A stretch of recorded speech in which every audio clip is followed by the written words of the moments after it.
Altos em Cristo, né? Todo mundo conhece a história de Laodiceia. Mas o Senhor falou comigo algo que eu quero compartilhar com os irmãos.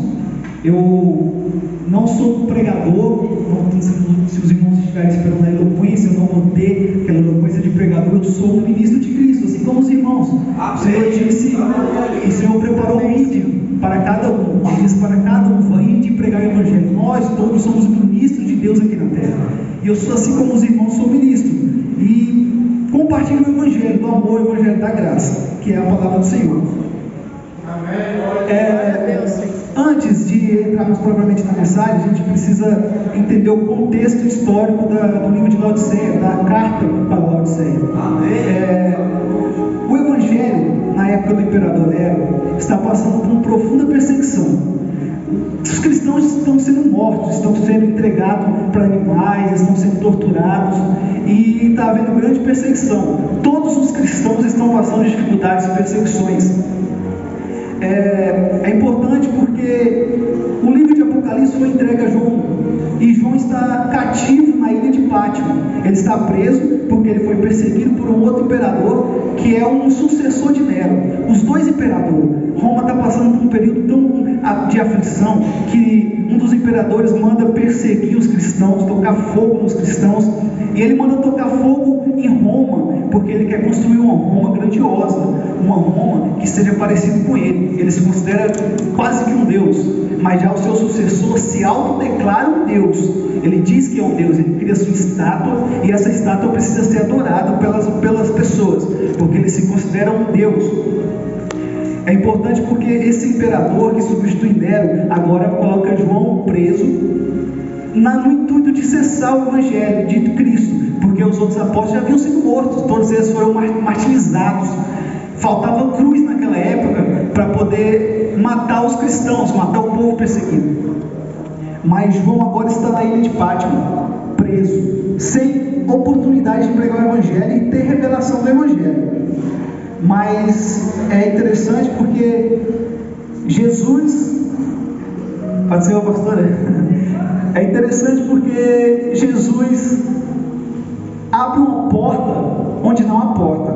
O Evangelho está fechado, o Evangelho não tem mais saída, mas Jesus abre uma porta espiritual para que João vá a um patamar espiritual e receba a revelação de Laodiceia, a revelação do Apocalipse, a revelação das cartas que ele tem para entregar às igrejas, as 7 igrejas. É interessante porque nessa revelação de João, o Senhor já abre essa porta espiritual, que é algo maravilhoso, porque nos mostra o quanto o Senhor cuida de cada um. É importante o seu Evangelho, ele abre porta onde não tem porta. O Senhor agora vem e entrega para João essa revelação. Mas o João diz, antes de entrar nas cartas, ele fala que vê 7 cartiçais, e no meio desses 7 cartiçais tem um homem. Esse homem é Jesus. Esse homem está no meio dos 7 cartiçais que representam as 7 igrejas que ele está escrevendo. É interessante porque desde aquele tempo, hoje e eternamente, o Senhor Jesus só poderá ser encontrado no meio das 7 igrejas, no meio das igrejas.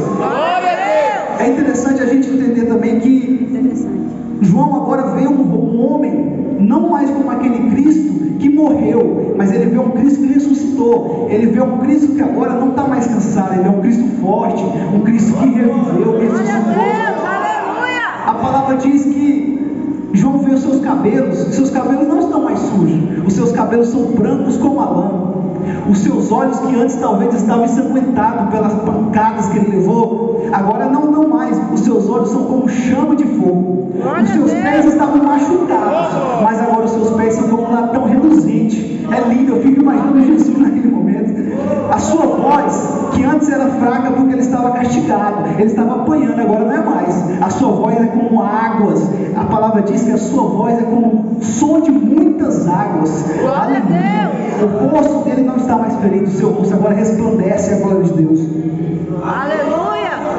As 7 cartas de Apocalipse, só contextualizando para a gente entrar na igreja de Laodiceia, elas representam historicamente e teologicamente 7 períodos da igreja. A igreja passou por todos os períodos. Se pegarmos a igreja, temos Éfeso, Esmirna, Pérgamo, Sardes, Filadélfia e Laodiceia. E cada uma Tem uma acusação, mas tem um elogio. Cada um, a igreja de Éfeso é elogiada pela sua doutrina, mas perdeu o seu amor. A Esmirna é perseguida por seus problemas econômicos. E assim cada um tem um problema. Historicamente a igreja passou por todos esses problemas.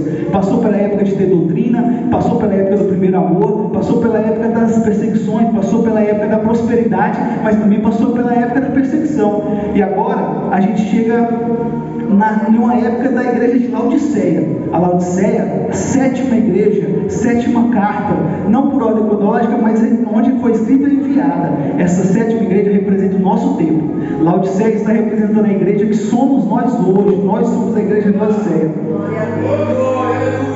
Já entrando na igreja de Laodiceia propriamente dito, o livro, a carta, tem 3 partes. A primeira parte é uma parte onde Jesus traz exortação. O Senhor revela para João uma parte de exortação a Laodiceia, e ele revela todos os seus problemas, todas as suas fraquezas, onde ele diz que ele está gerando náuseas no Senhor, que ele está a ponto de vomitar porque ele é morno. A segunda parte da carta gera um diagnóstico. Ele traz conselhos para a igreja de Laodiceia. Ele apresenta o que a igreja de Laodiceia pode seguir para melhorar essa questão. E já na terceira parte ele tem uma promessa, e é a que nós veremos agora. Laodiceia, é importante ressaltar que era uma igreja importantíssima na sua região.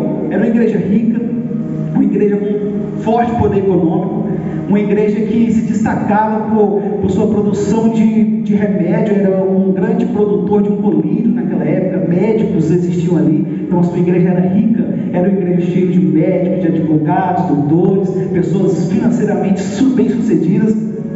E isso fazia com que Laodiceia, muitas das vezes, olhasse para as outras cartas e visse uma fraca, estivesse vendo Jesus está dizendo: você é fraca, você falta amor. E Laodiceia se achava melhor, porque ela não, ela tinha tudo. Ela era rica, ela tinha os melhores pregadores, os melhores pastores, os mais ricos. Laodiceia tinha tudo. Eu ouso dizer que se nós estivéssemos no tempo de Laodiceia, nós gostaríamos de congregar na igreja de Laodiceia, porque Laodiceia tinha tudo, irmãos. Laodiceia era completa. Laodiceia você chegava, tinha ar-condicionado, tinha violão, tinha cantores. Laodiceia tinha tudo. E ela muitas vezes olhava para aquelas outras igrejas e talvez não aceitasse, ou até mesmo acusasse as outras igrejas. O Senhor me fez pensar algo e me levou no meu coração: por que eu não consigo aceitar que Laodiceia é uma igreja amada? O tema que o Senhor me deu para essa mensagem é Laodiceia, uma igreja amada.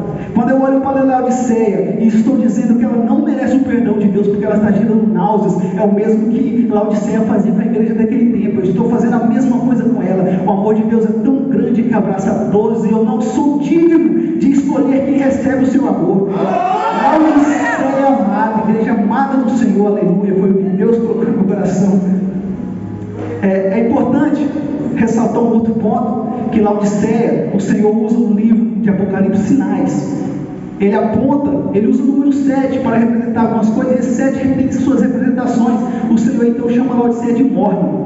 Naquela época, Laodiceia era cercada por 2 cidades, Hierápolis e Colosso. Hierápolis tinha fonte de água quente, já Colosso tinha fonte de água fria, mas Laodiceia não tinha fonte. Em Laodiceia, propriamente dito, não tinha fonte de águas. Uma água de uma cidade era quente, e essa água quente era usada com propriedades curativas, medicinais, geravam cura. Já na igreja de Colosso, a água era fria, e essa água era gostosa, era refrescante, matava a sede. Quando o Senhor diz que Laodiceia não é fria nem quente, existem 2 versões, 2 entendimentos. O primeiro entendimento, que ele está dizendo que a Laodiceia poderia não ser cristã, não ser crente, que aí ele poderia trabalhar, mas a versão que mais tocou no meu coração é a versão da igreja fria, que é representada pela água fresca. Uma igreja que vem e mata a sede, sacia a sede das almas, uma igreja que refrigera. Essa é a igreja que o Senhor pediu para Laodiceia, que ela não fosse morna, mas que fosse fria. Não fria sem o Espírito Santo, mas fria ao ponto de tocar as almas e refrigerar essas almas, matar a sede dessas almas. Já quando ele fala de uma igreja crente, uma igreja quente, ele está dizendo uma igreja que é fervorosa, cheia do Espírito Santo, que tem propriedades medicinais de cura da alma, dos enfermos. Aleluia. Glória a Deus. Vale ressaltar que Laodiceia não ter uma fonte é algo extremamente fatal para aquela igreja, porque a fonte das águas, Jesus é a água viva, e quando você tem a fonte, você tem Jesus, então você precisa de uma fonte de águas. Como ela não tem, ela precisa pegar a água de Colosso, que fria chegava morna, já a de Hierápolis chegava morna também, porque quente até chegar já estava morna, e essa água morna gerava náuseas nas pessoas. Então o Senhor usa a referência das águas para aplicar em Laodiceia. Pastor Benny um dia estava no seu quarto e ele orava, e por ali ele ficou 5 horas ajoelhado orando, quando a sua mãe chamou, e ele foi levantar. Só que quando ele levantou para ir almoçar, o Espírito Santo falou no seu coração: não vai, fica mais um pouquinho, vamos conversar mais um pouco. Quando eu li isso, eu fiquei extremamente constrangido perante o Senhor, porque que maravilha é sentir a presença do Senhor. Laodiceia não recebe nenhuma acusação. Laodiceia não recebe acusação igual aquelas outras igrejas que receberam. Você é fraca, você está sem o Espírito Santo, você está sem o primeiro amor. Não, Laodiceia apenas recebe uma acusação que desvalida todas as suas qualidades: a falta da presença do Espírito Santo. Quando a igreja não tem a presença do Espírito Santo, não busca pelo Espírito Santo, o Senhor sente falta, o Senhor sente saudade. O Senhor ama a igreja cheia do Espírito Santo. Aleluia. Glória a Deus, aleluia. Aleluia, glória a Deus. O Senhor Jesus começa a carta para Laodiceia dizendo: amém, a testemunha fiel e verdadeira. Quando o Senhor diz amém, Ele está se referindo à palavra verdade. Ele está dizendo para a Laodiceia: eu sou a verdade, eu sou a testemunha fiel de Deus. Eu vim na terra, morri na cruz por você e por todos os outros. O que eu estou falando aqui é verdade. O que eu estou falando aqui é para você. Não estou dizendo nada que não seja verdade. Eu estou te acusando dos seus erros. Mas veja bem, o Senhor diz que a obra de Laodiceia não é fria nem quente, eles são mornos, faltava refrigério e faltava fervor. Mas o Senhor começa a apontar os erros de Laodiceia, e dizendo que Laodiceia está confortável, Laodiceia está acomodada com o mundo. Laodiceia tem um espírito de autossuficiência, porque eles dizem: estou rico e abastado, não preciso de coisa alguma. Quando nós temos esse mesmo sentimento de autossuficiência, é quando começamos a tocar na ferida do Senhor, porque o que o Senhor fez de mais sagrado, mais especial para nossas vidas, foi morrer na cruz do Calvário para nos dar a graça, a salvação. E quando nós estamos cheios da autossuficiência do Senhor, nós cancelamos o sacrifício de Cristo, nós estamos anulando o sacrifício do Senhor, porque nos sentimos capazes, nos sentimos autossuficientes. E o Senhor diz para Laodiceia que ainda que ela é soberba, e enfatiza: infeliz, miserável, cego e nu, porque é isso que eles são. Quando eles acham que estão ricos, eles estão cegos, são fracos, são pobres, miseráveis e nu.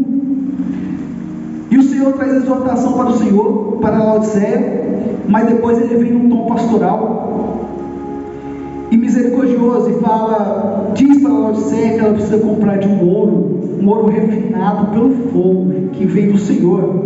Ele também faz referências para Laodiceia comprar roupas brancas para cobrir a sua vergonha, comprar colírio para os seus olhos. É interessante, o que me chamou muita atenção também, que o Senhor chega para uma igreja que se acha doutrinada, tem o conhecimento, tem a lei, tem a teoria, e ele fala: você está sem a presença do Senhor. E ele chega para a igreja de Éfeso e fala: falta o primeiro amor.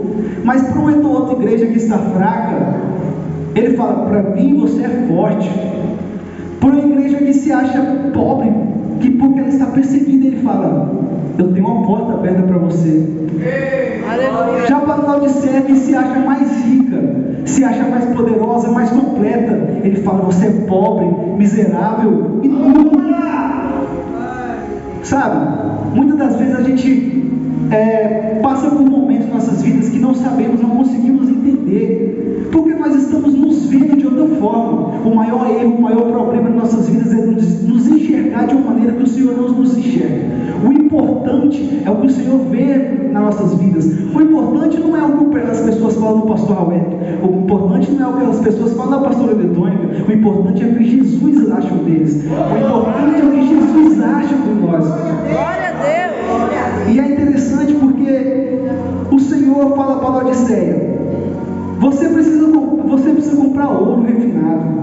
Quando o Senhor está falando isso, Ele chamou a Laodiceia de pobre. Como pode uma igreja pobre, cega, miserável, comprar o ouro do Senhor? O ouro do Senhor faz referência a duas coisas. Primeiro, a salvação. A salvação não pode ser compra. Ele faz essa referência porque não há igreja na terra que possa comprar a salvação, porque o Senhor Jesus já morreu na cruz do Calvário para nos dar, pela graça do Senhor. Aleluia, glória a Deus. Mas ele faz essa referência também à sua riqueza, porque Laodiceia se acha mais rica e mais completa. Só que na verdade a sua riqueza no céu é nula, não tem nada, porque as suas obras estão cheias de orgulho e soberba. O Senhor também manda que eles comprem vestes brancas para cobrir a sua vergonha. Essas vestes brancas faz referência à salvação, porque a salvação só pode ser compra por uma pessoa justa, salva, fiel, uma pessoa sem erro, uma pessoa imaculada. Somente Jesus foi capaz de vir na terra e ser justo e fiel. Mas como o Senhor fala para vestir, colocar vestes brancas, essa veste é a justiça do Senhor, que só pode vir através da graça, porque jamais conseguiríamos vestir essas vestes se não fosse pela graça do Senhor. Aleluia, glória a Deus. É interessante também porque Laodiceia é uma grande produtora, né? Ela tem uma lã que produz vestes, mas ela está nua. Ela tem os melhores médicos que desenvolveram um colírio para os olhos, mas ela está cega, uma cegueira que só pode ser compra pelo fervor espiritual, pelo Espírito Santo. Somente Cristo pode trazer a visão novamente. O Senhor traz agora para Laodiceia essas orientações para que comprem as vestimentas que é a justiça do Senhor. Ele fala que Laodiceia precisa de um colírio. Ele fala que Laodiceia é rica, mas na realidade está pobre. E ele fala que precisa comprar do ouro, que é a salvação e só vem pelo intermédio da graça. Só que agora chega a parte importante, onde o Senhor falou comigo. Até então eu estou fazendo a introdução para que vocês acompanhem o raciocínio que o Senhor colocou no meu coração. Mas a parte que mais me chamou a atenção foi: como?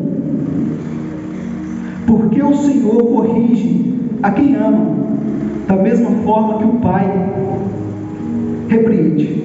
Apocalipse 3,19 diz assim: eu repreendo e castigo todos quanto amam. Sê, pois, zeloso e arrepende-te. Como pode uma igreja causar náuseas do Senhor? Como pode uma igreja ser morna, se não ter o fervor espiritual, não ter o Espírito Santo e ser amada? Como pode? Aonde saiu isso? Por que veio isso na minha mente? Por que veio isso no meu coração? Um dia eu estava em casa lavando vasilha. A última vez que eu vim aqui, eu contei esse testemunho que o Senhor falou comigo e foi grandioso, foi muito forte. Eu estava em casa lavando vasilha, aqui eu contei, e pensando na vida, refletindo, o Senhor falou comigo: sabe uma mãe tem 3 filhos. 2 desses filhos são top, são estudiosos, são trabalhadores, mas um desses filhos dá trabalho. Um desses filhos não consegue trabalhar, não consegue estudar, vive dando problema, sabe? Mas a mãe não ama nenhum filho diferentemente. A mãe ama todos os filhos. Pode perguntar a qualquer mãe, ela vai dizer: eu amo todos iguais. Só que a atenção da mãe sempre será para o filho problemático. É engraçado porque a gente pensa, né? Não, mas então você está me dizendo que eu devo ser um filho problemático? Jamais. Porém, Nós somos o filho problemático, nós somos os filhos rejeitados, que não tinha salvação, não era aceito. Nós somos esse. Nós somos os filhos que não tem qualidade alguma, não tem fervor algum, não tem nada. Nós somos os filhos que não seriam aceitos. É difícil aceitar isso, mas é a verdade. Nós estávamos condenados à morte. Se Jesus não morresse na cruz e por intermédio da graça nos salvasse, nós jamais seríamos aceitos. Aleluia! O Senhor ama todos os filhos, todos, mas eu e você que precisa dele, ele tem a atenção voltada, ele está sempre assim, ele está sempre olhando e dizendo: filho, eu estou de braço aberto para você. Você erra, você falha, você não consegue, mas eu consigo com você.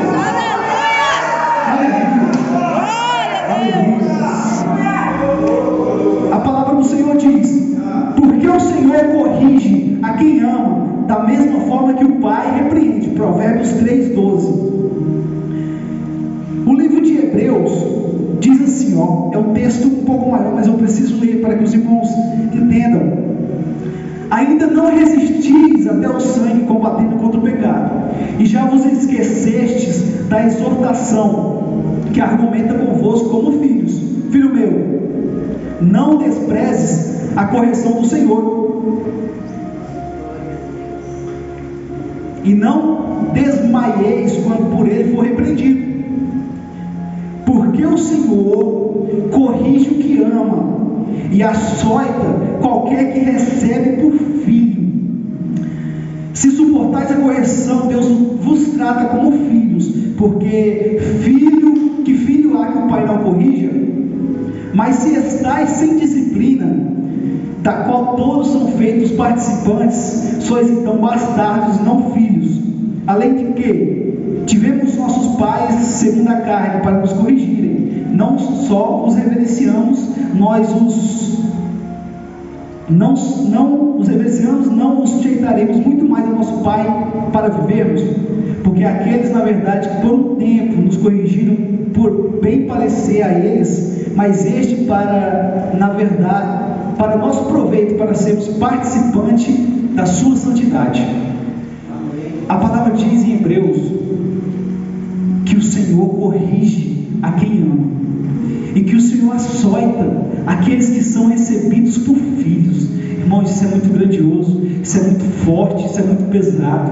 A igreja de Laodiceia é condenada durante toda uma era, uma geração, mas o Senhor não traz para ela somente condenação, o Senhor traz veementemente uma acusação para ela forte, dizendo que está causando náuseas, mas porque Ele ama a igreja de Laodiceia, assim como Ele ama a mim, assim como Ele ama a todos nós.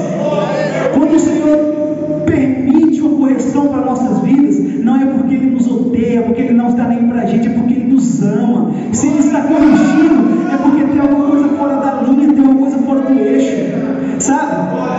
A palavra fala que quando não recebemos essa correção, nós somos bastardos, não somos filhos. Sabe por quê? Não sei se vocês já se perguntaram, mas eu já me perguntei muitas vezes: por que aquele irmão, por que o meu vizinho que não é crente tem isso? Por que aquele irmão tem aquilo? Por que eu não tenho aquilo?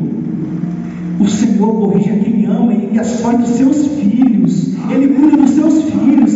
Ei, aquele vizinho meu que não é crente, ele não é filho? Irmãos, ele ainda não é filho, cabe a eu e a você fazê-lo se tornar filho. Eles são criaturas de Deus, mas você é filho. Sabe por que você é filho? Não é porque você merece, é porque Jesus te deu a filiação, a paternidade. Ele se fez coerdeiro com Ele, através dEle, na graça dEle, no sacrifício dEle, no favor dEle, no amor dEle e por Ele. Aleluia! Se somos hoje considerados filhos, não é porque nós merecemos ser filhos, porque a única coisa que merecemos era o pecado, era a morte através do pecado. Por um homem o pecado é todo mundo, por através de Adão, mas por meio de Cristo a vida em todo mundo. Hoje nós somos considerados filhos, feitos filhos. Por isso eu trago para os irmãos o amor como palavra principal, como mensagem principal, porque nós precisamos pregar o Evangelho do Senhor e o amor dele através da graça de Cristo. A palavra diz em João: mas a todos quanto receberam por Filho de Deus o direito de se tornarem filhos de Deus, ou seja, todos que creem no seu nome, o Senhor te deu o direito de se tornar filho. Sabe o que é isso? Você sabe o tamanho da importância disso? Hoje você não é qualquer um, você não é bastardo, você tem uma filiação, e através da filiação vem o direito da herança. Você não é somente filho, você é herdeiro do Senhor. Tudo que é de Cristo é meu e seu. Tudo que é do Senhor, nós temos direito. Jesus tem acesso a todas as bênçãos, prosperidades, você tem direito. Jesus tem acesso à salvação, eu e você tem direito.